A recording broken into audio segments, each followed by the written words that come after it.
First of all, thank you all for coming today for Alexander's presentation. It's our last student presentation for the semester, so we're really excited for this.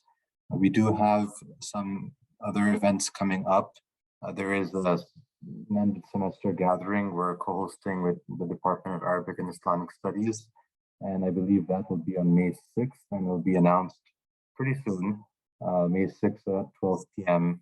And the location will be announced as well, and it'll be a fun event because it's going to be Thai rolled ice cream, like an actual booth set up, and they're going to be making orders person by person. So I think everybody will enjoy that.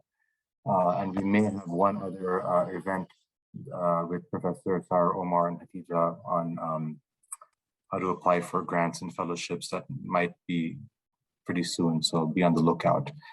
So without further ado, I will just quickly introduce Alexander. After Alexander's presentation, Professor Brown, who was very graciously accepted to be here today, will give some remarks about the presentation and ask the first round of questions, and then we'll open the house for the rest of the faculty and audience to ask any questions. And just a quick note about Alexander. He completed his BA in history in 2019 from the National Autonomous University of Mexico. And then after that, he did a master's in Asian and African Studies at the College of Mexico. And he started his PhD program here last fall. And his interests are in social and religious history of early Islamic Central Asia. And just a fun fact about him, his intellectual journey has taken him from place to place because he's from Uzbekistan, and I believe he spent a good chunk of his life there before moving on to Mexico and then coming to the US. So you should probably start thinking off which continent you should go to next for your postdoc or something. But so without further ado, I'll let Alexander start, and then Professor Brown will continue on the rest of the program from there. Thank you. All right, hello everybody. Well, first of all, thank you for being here, and I would especially like to thank the organizers for the opportunity to present on this topic. So I will share the presentation and we can continue. So just a second.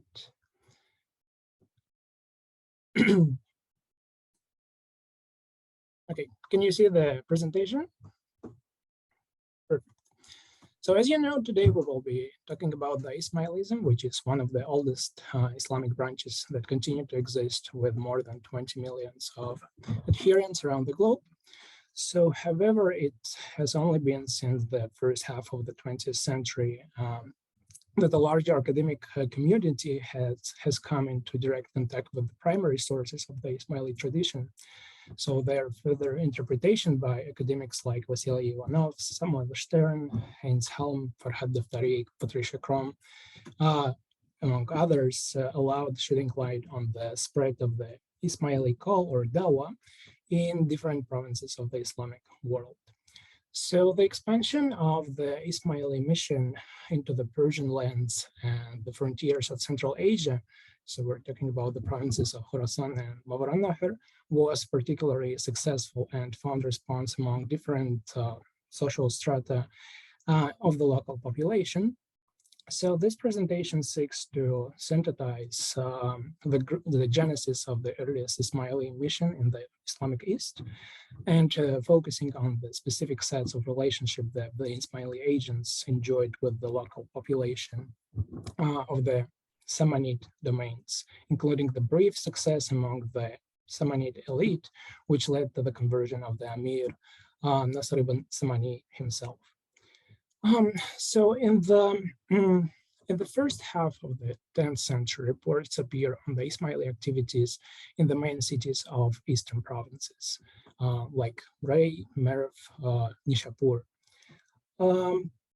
So the main information is to be found in the following Sunni sources. So first of all is the heresiographical treatise of Ibn Razam, preserved in Al-Nadim's Fihrist.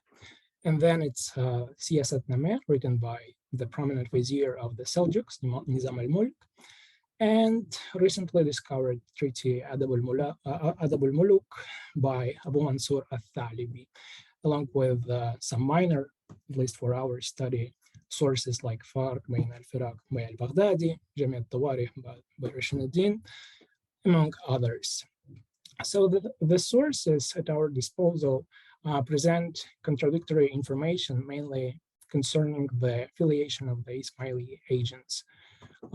So, for example, a part of them perhaps retrospectively present them as agents who operated on behalf of the Fatimid imams of the recently founded Fatimi Imamate in North Africa.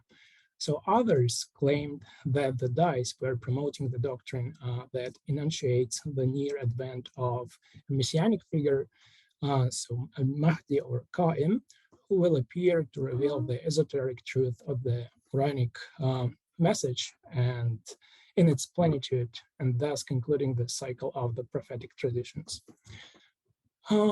So in early Shiism, we can highlight two general models of legitimation. The first one can be tentatively called genealogical, when adherents grouped around an imam whose legitimacy was based on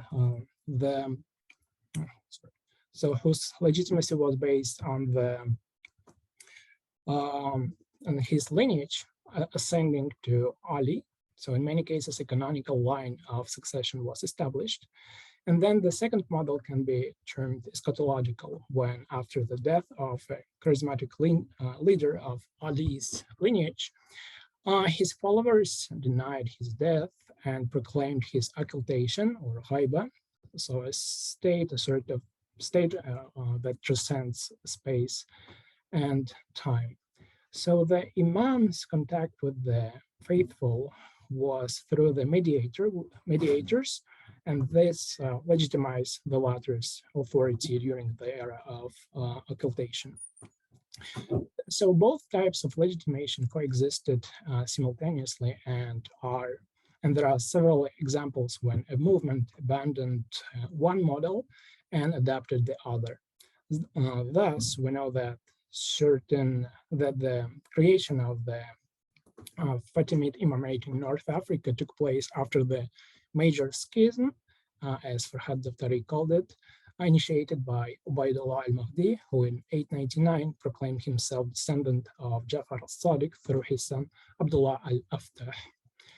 So what concerns us here is to establish the affiliation of the Dais, who expanded their influence to the Samanid domains.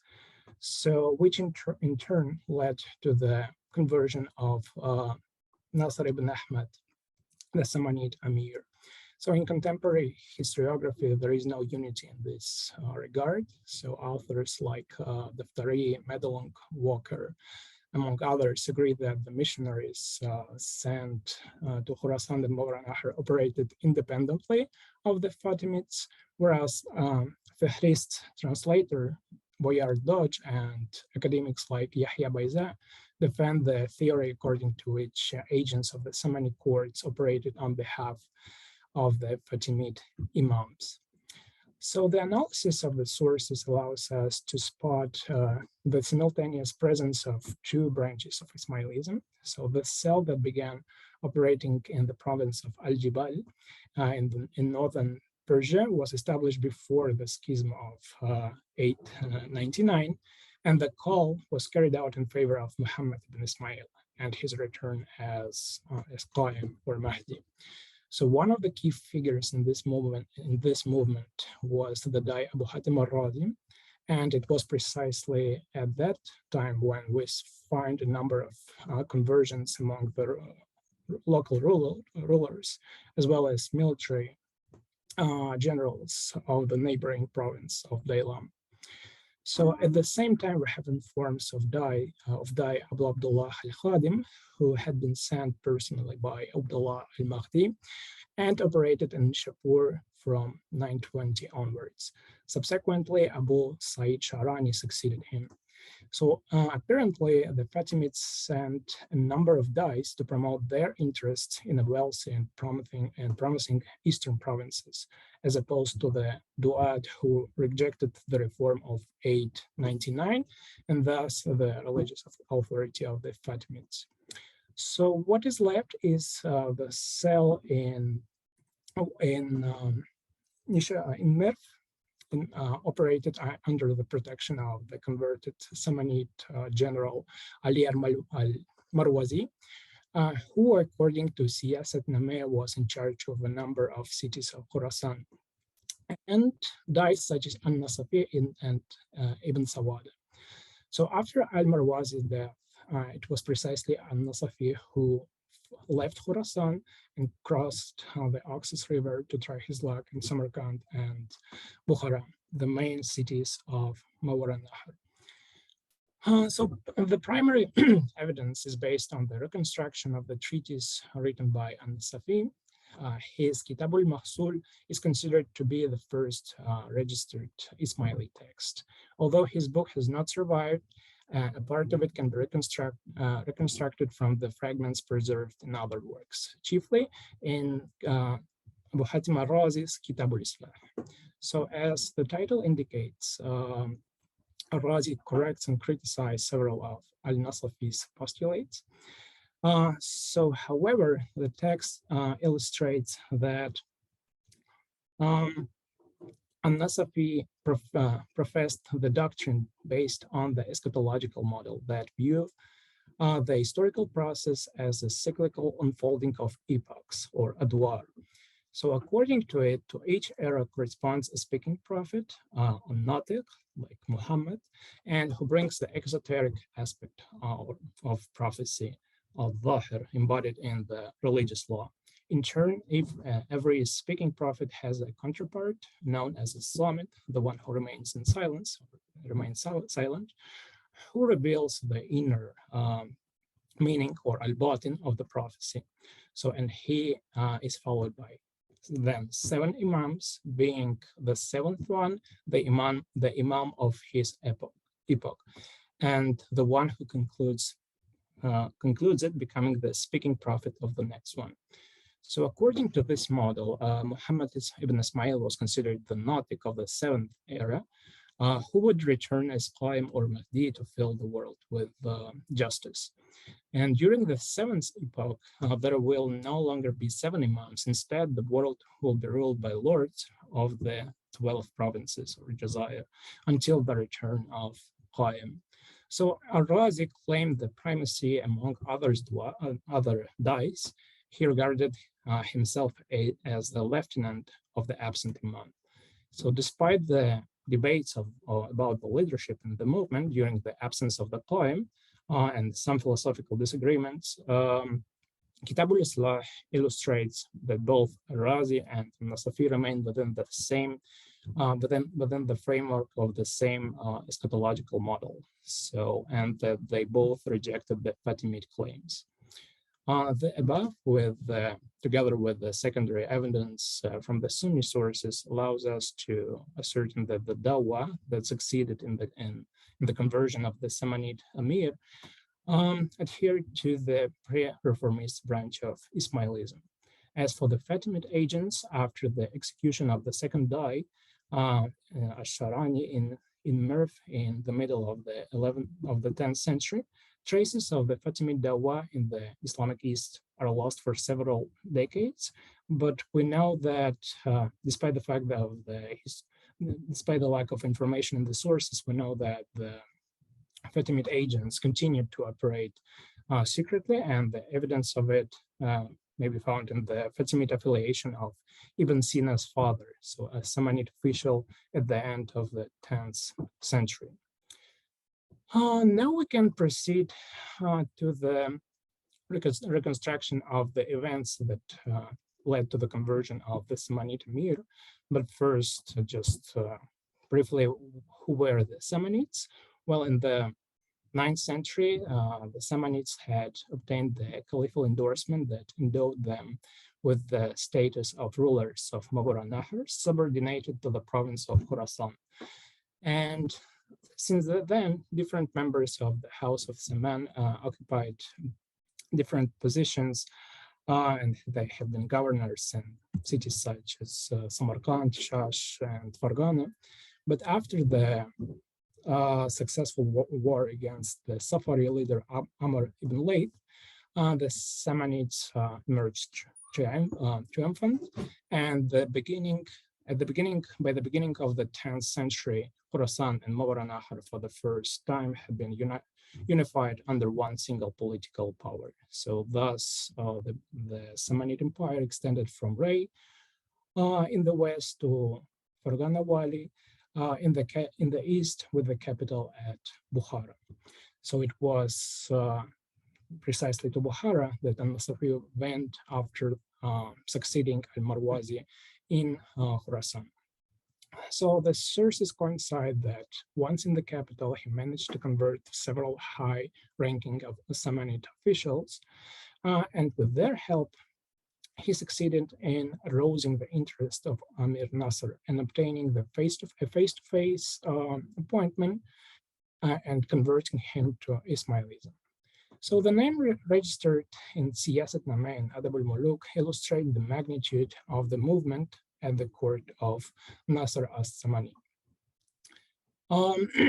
So among the converts are mentioned the private chamberlain, Nadim of the Amir, who in turn converted the private secretary. So private secretary's sister was married to an army inspector who also joined the Ismaili cause. Also, the sources mention Rais of Bukhara, Turkish and Saudi generals, 2 Safarid rulers of Sistan, and the Sipah Salar, or the great general of Khorasan, among many others. So also what is important, the converts include the 2 wazirs of the Jayhani family, who are known for their unorthodox leanings. And after the death of the second wazir, the vizirate was granted to Muhammad ibn Hatib al-Musabi, a poet and government official who in his historical treatise, who in the source, historical source Fadail al-Balkh, is mentioned among the Ashab al-Qaramita. So actually, Al-Thalibi attributes to him the major role in the conversion of the Amir.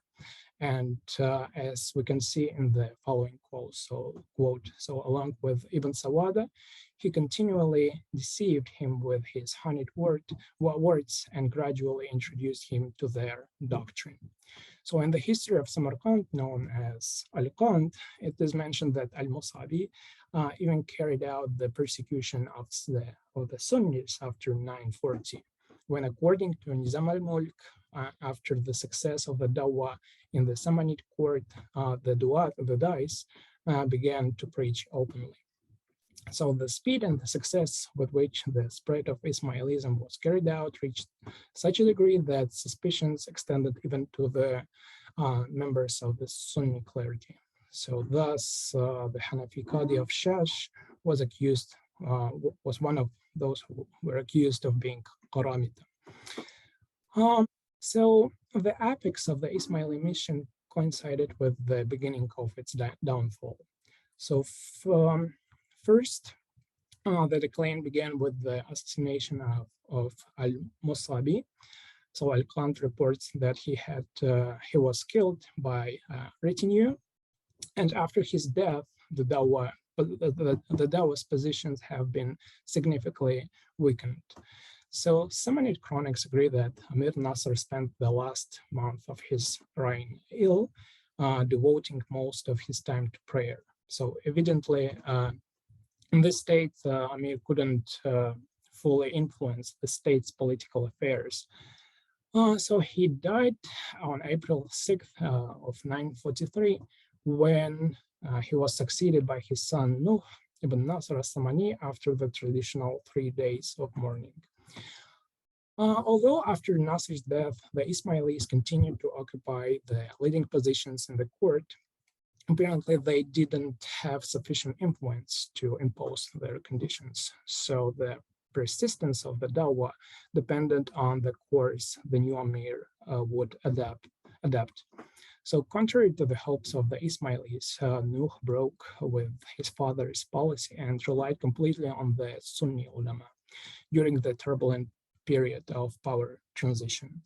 So since the rise of the dynasty, the Sunni clergy enjoyed the great respect and support from the state.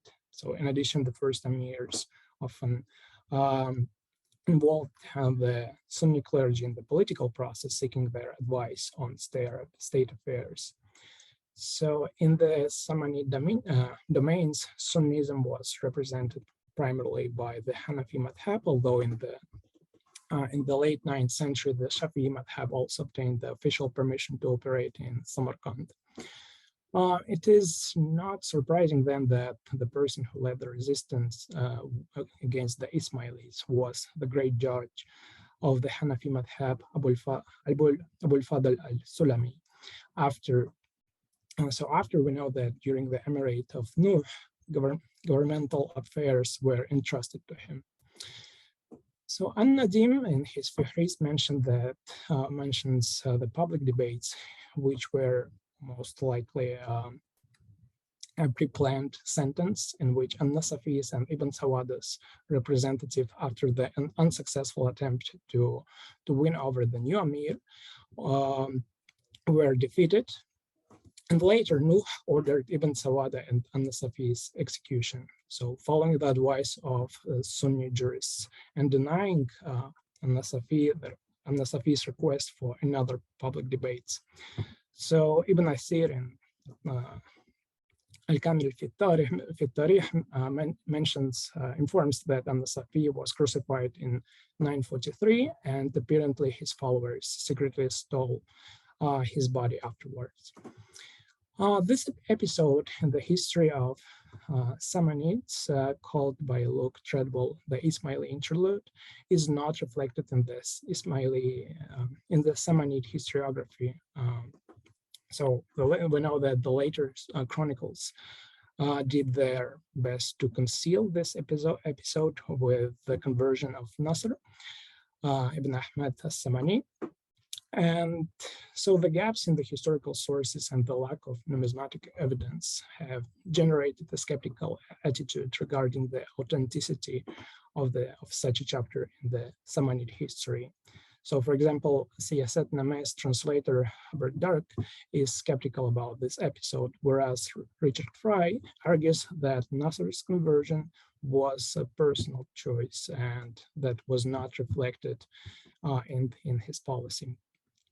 Nevertheless, the operation of the Ismaili Dawah in the eastern provinces of the Islamic world had a significant impact on their contemporaries. So the mission began in search of new followers without having a specific strategy or particular features. But after the first success, mainly in the province of Al-Jibal in northern Persia, it began to develop the particular features, creating a more sophisticated version of both the doctrine and its propagation methods. So the conversion of the elite of Khorasan and Mawara-Nahr was the result of the new strategy aimed at the individual conversion of important figures associated with the Samanid court. However, the Ismaili call was not limited to this strata. So the universality of the Ismaili call found response among different populations, so unprivileged, nomads, the local political and intellectual elite. But the operation of the Dawah that took place at lower levels of the social hierarchy is more difficult to trace in the historical record. So the Ismaili literature, both the pre-Reformist and the Fatimid, is sparse and contain a few historical references and specific names. So, and this is because the Dais operated in the hostile environment, and the revelation of their names could put their lives at risk. So in the case of Khorasan and Mawara-Nahr, the primary sources we have at our disposal are then that say the names of their authors are philosophical or doctrinal, or of a doctrinal nature. So, and since the Dawa never managed to achieve a lasting political success in this region, little is known about the missionaries who did not leave written production. So an exception constitutes those who were successful in converting important figures or in the military field. So this is the case, for example, of Hamadan Karmat in Iraq or Abu Sa'id al-Janabi in Bahrain. While in the East, Ibn Sawada and Ali al-Marwazi are the most illustrative examples. So the effort directed towards the individual conversion of the elite was not the ultimate end, but the means that supposed that the doctrine would continue to expand organically within a region. So Heinz Helm thus describes this modus operandi. The Dawa sets in among individual persons and their nearest tradition. But before long, it penetrates the entire clan or village and quickly grows beyond its local setting. Now, the Dai himself sends out other Dais. He becomes the organizer of a regional network, which he builds up and controls on his own, and which in Ismaili usage is called an island, so Al Jazeera. So converting the key figures would trigger the following chain of conversions. Thus, the main goal of the Ismailis, after having converted the Samanid elite, was not so much the subsequent conversion from above as security and protection that the patronage. So the protection, the patronage necessary for the operation of the mission. So, and for example, Abu Hatim Arazi was able to participate in the famous debates against Abu Bakr Muhammad al-Zakaria precisely under the protection of one of the rulers close to Ismailism. So unlike Karamita of Sawad of Kufa, the Eastern Dawah had a more urban character, developing in the main cities of Khurasan and Mawra Nahar, where the Dawah had been accumulating forces. So the urban environment demanded the development of a more sophisticated doctrine, attractive enough to persuade the elite and capable of satisfying their religious demands. So already by the 9th century, as a result of the translation movement, Islamic thought was deeply influenced by Plotino's Neoplatonism. So this philosophical base were extremely popular at that time, was used by the Ismailis to reinforce the postulates of their doctrine, giving it an attractive form.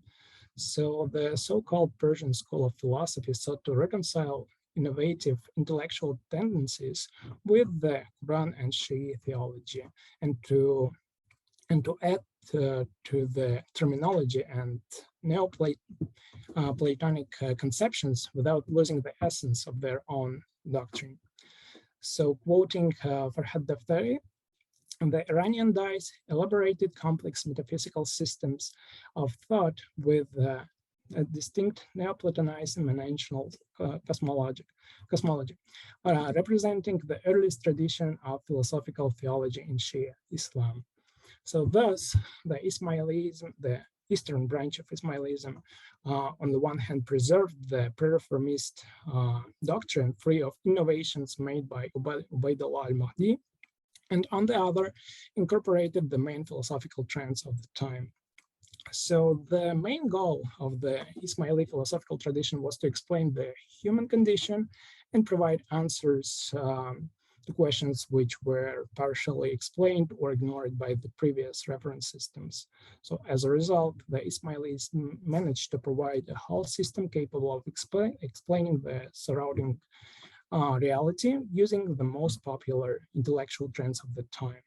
and describing the particularities of the historical process with its respective conclusion, and finally offering a solution, a path of salvation that will reward anyone who follows it.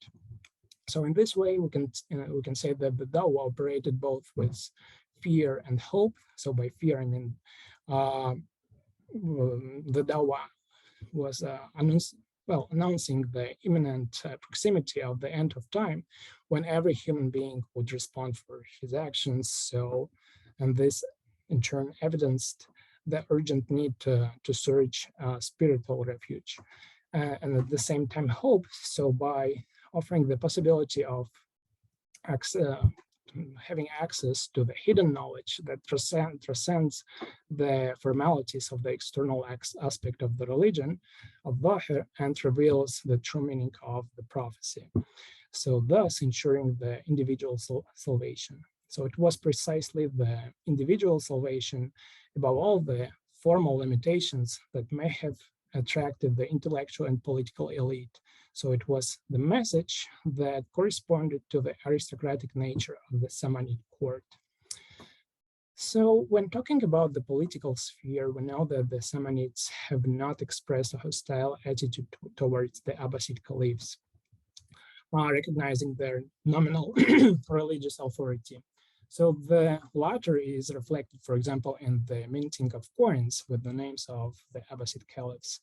As we know, Sikka, or minting coins, and khutbah are the two main symbolical expressions of recognition of someone's authority in the Islamic world. So, for example, in contrast, the Musafirid rulers of the Elam and Azerbaijan, converted by Abu Hatim and his followers, Abu Hatim al-Razi and his followers, did mint the coins that reflect their Ismaili connection, as you can see in this slide. So in the case of the Samanids, despite the apparent recognition of the authority of the caliphs, the remoteness and the weakening of Baghdad that started in the second half of the 9th century increased the autonomy of the dynasty. So beyond the personal motivations of the Emir and his closest entourage, the acceptance of Ismailism may have meant not only the reiteration of the factual autonomy, but also a search for alternative forms of legitimation, independent of the caliphs, who were a shadow of what they once were. So after Nasr's death and the rise of his son, the expansion of Ismailism was interrupted and the Dais lost all their influence in the Samanid court. So despite having achieved the conversion of a significant number of state officials, the Ismailis failed to consolidate their success, making structural changes in the society. So conversion to Ismailism never transcended the individual or personal level and could not construct a more permanent religious identity. So after failure at the Samanid court, the Dais of the pre-reformist branch continue operating in Khorasan and Mawra but never achieved comparable success. So in turn, the Fatimid Dawah, under the leadership of the fourth Caliph Imam al-Mu'izz al-Dinillah, incorporated a large part of the theoretical advances of the so-called Persian school and increased the presence of the Fatimid Dawah in the eastern provinces, directing the main efforts to the Boid domains in Iraq and Western Persia. So summarizing, when talking about the Ismaili mission in Khorasan and Mawra Nahar, we can speak of two interconnected or interrelated processes. So the first is the impact of the proselytizing work of the missionaries that led to the conversion of a great part of the local population, including the Amir Nasser, and at the same time, the parallel influence of the intellectual environment of the eastern provinces, which together with the increasing participation of the neophytes had been changing and shaping the movement from inside. So the transformation in which the Ismailism reached such a sophisticated structure wouldn't be possible without the active intellectual life and the social complexity of the Samanid state, in which the interests of the political elite were aligned with the message promoted by the Ismailism. So despite the political failure, the initial impetus of Ismailism in the intellectual realm had a great impact among its contemporaries. So the synthesis of philosophy and religious thought that the Ismailis used to advance their cause was taken up and developed by the Fatimids and later dies such as Sijistani, Al-Kirmani, and Nasir Khosrow. So, and it even found response even in the non-Ismaili circles. And that's gonna be it. Thank you so much.